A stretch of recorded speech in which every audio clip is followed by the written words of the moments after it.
First, congrats. Kasi yung show nyo, kahit pa paano, maganda yung reception sa mga tao, di ba? So, first question lang, like for Mikael, is this your first role na parang antagonist?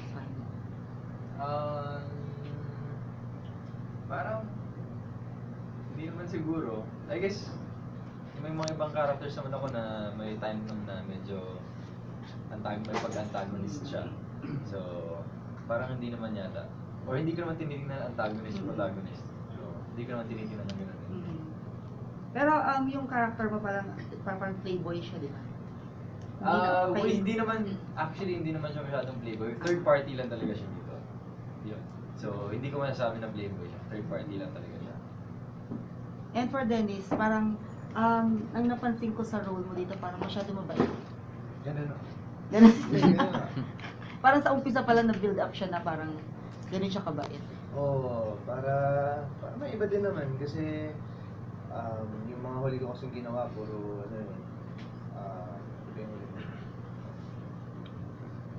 merong mga salbahe, may killer, merong may problema sa pag-iisip. So ngayon naman, parang may iba naman.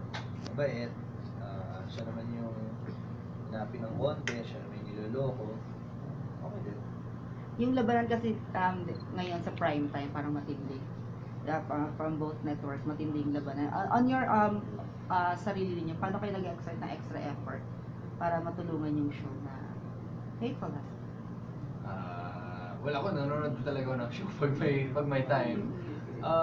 I guess, since maganda naman yung kwento, nakipag-interact naman ako dun sa mga nanonood, especially on Twitter.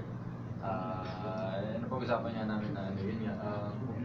Parang, I guess, dahil medyo controversial nga yung topic ng teleserye namin, parang maganda rin na, I guess, andun kami sa nakakausap namin yung fans o yung mga nanonood. Kasi ang dami nilang opinion eh. Kasi yun nga, kakaiba yung konsepto. Medyo paligtad yung konsepto, yung babae naman yung unfaithful. So, I guess yun, sana nakakatulong naman yun. Yun, nanonood rin ako pag napunta sa bahay, tapos nagkisali rin ako sa mga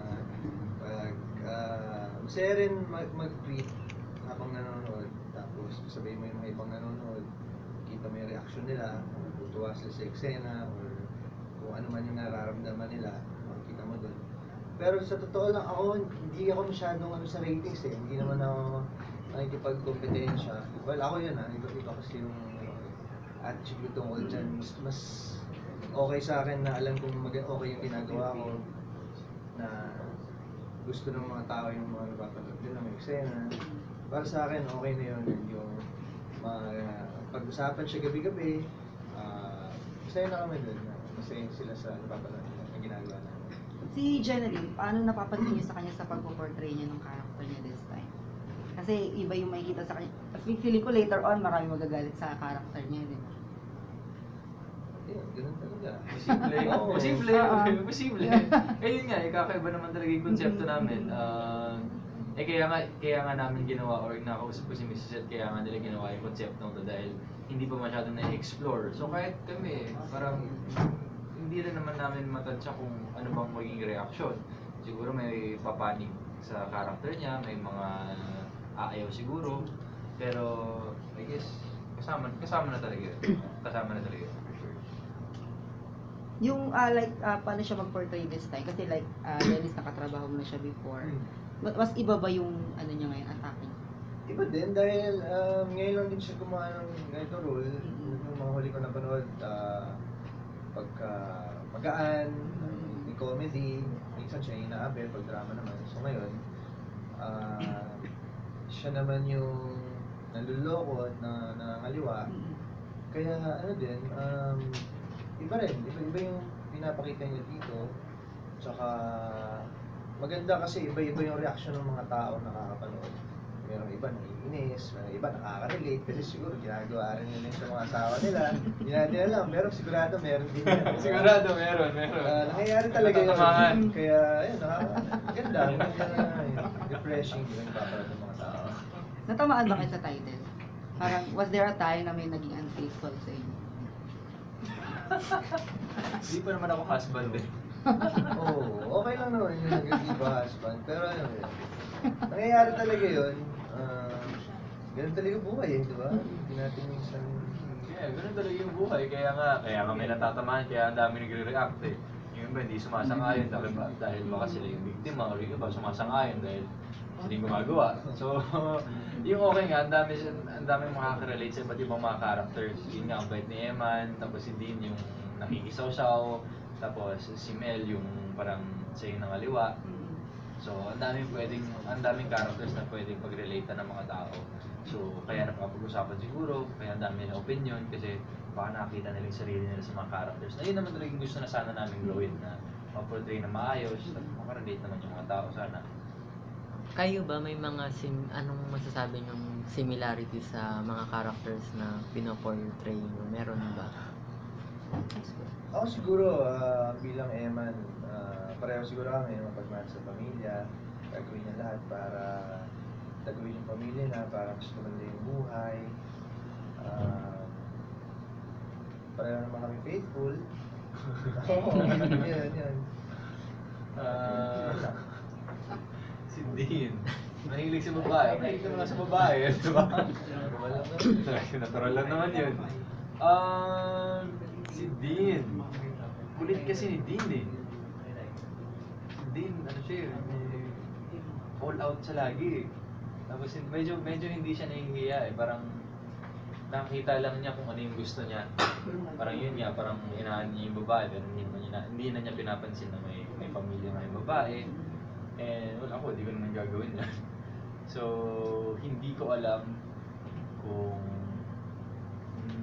mako-compare ko yung sarili ko kay Dean.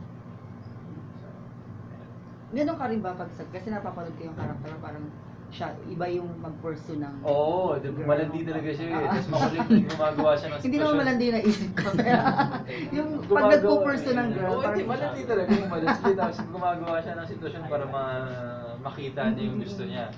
Makita niya si Mel. Actually, kung kaibigan kita, makulit ako. Pero kung crush kita, medyo shy ako. So, nagpapa-introduce ako sa iba, mga ganun. First time nyo lang ba na nagkatrabaho? Hindi, sa Temptation Island, yun, sa pelikula, tapos yung mga sa Bubble Gang, pag-deliver mo. Pero yung drama, yung mga First time to. Kumusta naman yung, ninyo, yung working relationship ninyo? Gusto naman yung batuhin ng fire extinguisher. Kanina, mabigat yung mga nakuha namin eksena dahil yun na nga, nagkabukingan na, yung mga kinukuha na namin ngayon. Oo. Ayos naman, wala namang problema. First time, first yun. Oo, yung si Direct Ricky kanina lang medyo high blood. Alta pressure sa ano. Siya, kaya may mga eksena ako na namin sa lunes na lang. Mabigat din kasi yung mga nangyayari kanina. Tama. Pero kasi ngayon lang talaga kami nagka-eksena ni Dennis, yung characters namin. So, sa parang itong week lang yata na ito mag-meet talaga yung characters. Sugat agad. Yung mga ibang eksena namin na puro parang accidental lang na nagkita, pero wala. Oo, parang mga one-liner lang. Masyado kasing sensitive yung topic nga nung ninyo. Hanggang saan ba yung ipapalabas ng show? Or may limit ba na topic? Kasi nga, syempre, kumbaga, hindi pa rin naman siya, kumbaga, masyadong open or hindi siya ganun ka, So, syempre, kaya may mga nagre-react kasi nga, hindi siya accepted na yung babae naman yung ano. So, hanggang saan yung kayang ipalabas ng show? Hanggang saan? Di yung mismong acto ng pangangaliwa. Oo, yung pagiging unfaithful. Makikita na doon kung ano yung ginagawa pagtatago sa akin, paglilihim. Makikita nila lahat yan. Wala. Unti-unti na nga ngayon. Pero sa mga following episodes yan. Pero kumbaga, tanggap nyo na or ready na kayo to sa mga magiging comment or magiging reaction? Oo, wala naman. Feeling ko wala namang violent na reaction. Ako na-intriga nga ako sa mga comment kasi parang ibig sabihin nun na-affect sila sa show namin, sa trabaho namin. Para sa akin parang malaking bagay rin kasi parang ibig sabihin nun at least may napakailalim rin yung napapakita namin dahil napapag-usapan. And, yeah, yun siguro. And ano, kasi di ba ito nga parang unfaithful yung girl. Siyempre